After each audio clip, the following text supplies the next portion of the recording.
আসসালামু আলাইকুম রহমতুল্লাহ। প্রিয় দর্শক, আপনারা সকলে কেমন আছেন? আশা করি ভালো আছেন। দেশ কিংবা প্রবাসে থাকা সকল ব্যাংক গ্রাহকদের জন্য অতীব গুরুত্বপূর্ণ একটি নিউজ নিয়ে আজকে আপনাদের মাঝে হাজির হয়েছি। বিশেষ করে বাংলাদেশ ব্যাংকের যতটি গ্রাহক আছে তাদের জন্য এই নিউজটি খুবই গুরুত্বপূর্ণ। বাংলাদেশ ব্যাংক খাত সংকটের মোড়, এখন এই সংস্কার না হলে বড় আর্থিক বিপর্যয়ে সতর্কতা করেছে বিশ্লেষকরা। আসুন বিস্তারিত জেনে নেওয়া যাক।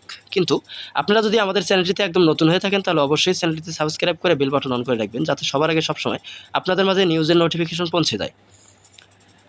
আপনাদের একটি লাইক, কমেন্ট, শেয়ারের মাধ্যমে আমাদেরকে নিত্য নতুন সব নিউজ উপস্থাপন করতে উৎসাহ যোগায়। বাংলাদেশ ব্যাংকিং খাত এখন গভীর কাঠামোগত সংকটের মধ্য দিয়ে যাচ্ছে। উচ্চ খেলাপি ঋণ, মূলধন ঘাটতি এবং সরকারি ঋণের চাপ বেসরকারি বিনিয়োগে সংকুচিত করেছে। এমন বাস্তবতায় দ্রুত সমন্বিত সংস্কার ছাড়া বড় অর্থনৈতিক ঝুঁকির মুখে পড়তে পারে দেশ। বাংলাদেশের আর্থিক খাত বর্তমানে এমন এক পরিস্থিতির মধ্য দিয়ে রয়েছে যেখানে একাধিক দীর্ঘমেয়াদী দুর্বলতা একসঙ্গে চাপ সৃষ্টি করছে। এর মধ্যে সবচেয়ে বড় সমস্যা হলো ব্যাংকগুলোর উচ্চমাত্রার খেলাপি ঋণ, মূলধনের ঘাটতি এবং ব্যাংকিং খাত থেকে সরকারের অতিরিক্ত ঋণ গ্রহণ, যা বেসরকারি খাতে ঋণ প্রবাহকে বাধাগ্রস্ত করছে। সাম্প্রতিক তথ্য অনুযায়ী 2025 সালের সেপ্টেম্বর পর্যন্ত দেশের ব্যাংকিং খাতে মোট খেলাপি ঋণের হার প্রায় 36% পৌঁছেছে। এটি দক্ষিণ এশিয়ার কোনো দেশের তুলনায় অনেক বেশি, যা সম্পদ ব্যবস্থাপনার দুর্বল চিত্র তুলে ধরে। বিশ্লেষণে দেখা যায় 2024 সালেই ব্যাংক খাতে ঋণ ক্ষতির প্রয়োজন সংরক্ষিত অর্থের বড় ধরনের ঘাটতি হয়, যার পরিমাণ $1 ট্রিলিয়ন বেশি। বিশ্বব্যাংকের একটি মূলধনে বলা হয়েছে, ব্যাংকিং খাত পুনর্গঠনের জন্য দেশের মোট ডিজিপির প্রায় 10% পর্যন্ত মূলধন প্রয়োজন হতে পারে। অন্যদিকে ব্যাংক খাত থেকে সরকারের ঋণ নেওয়ার প্রবণতা দ্রুত বেড়েছে। 2020 সালের তুলনায় 25 সালে এই ঋণ 3 গুণের বেশি বৃদ্ধি পেয়েছে। এর ফলে বেসরকারি খাত প্রবাহ কমে এসেছে, যা অর্থনৈতিক প্রবৃদ্ধিকে প্রভাবিত করে। বিশ্লেষকরা আরও বলছে, এই সংকট সমাধানে কেবল নীতি নয়, রাজনৈতিক সচেতনতা সহ সমন্বিত সংস্কার প্রয়োজন। তারা ব্যাংকিং খাতে কয়েকটি বড় ধরনের পরিবর্তনের প্রভাব দিয়েছে।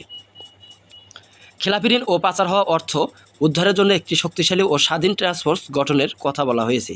একই সঙ্গে দ্রুত বিচার প্রক্রিয়া ও আন্তর্জাতিক সম্পদ অনুসন্ধানের ব্যবস্থাও চালুর সুপারিশ রয়েছে। ভূমি সম্পদ, যন্ত্রপাতি ও শেয়ারের জন্য একটি একক ডিজিটাল রেজিস্ট্রি তৈরি করার প্রস্তাব দেওয়া হয়েছে, যাতে একাধিকবার একই সম্পদ বন্ধক রাখার প্রবণতা বন্ধ হয়।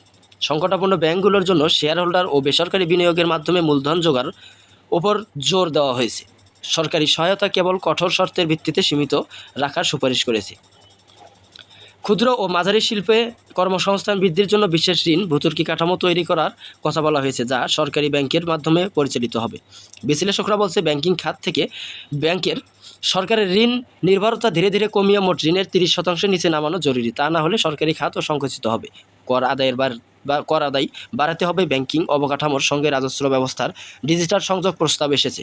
অর্থনীতিবিদদের মতে, ব্যাংকিং খাতের বর্তমান দুর্বল ও আর্থিক নয়, এটি সামগ্রিক অর্থনৈতিক প্রবৃত্তির জন্য বড় বাধা হয়ে দাঁড়িয়েছে। উচ্চ খেলাপি ঋণ ও তারল্য সংকটের থাকলে বিনিয়োগ কমে যায় এবং কর্মসংস্থান সৃষ্টিও বাধাগ্রস্ত হয়।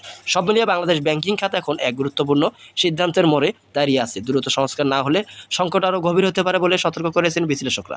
তাদের ভাষায়, এখনই ব্যবস্থা না নিলে ভবিষ্যতে এর ব্যয় আরও বড় আকার বহন করতে হবে অর্থনীতিকে। প্রিয় দর্শক, আজকের মতন এই পর্যন্তই। এরকম সকল ধরনের নিউজ পেতে আমাদের চ্যানেলটিতে সাবস্ক্রাইব করে বেল বাটন অন করে রাখুন।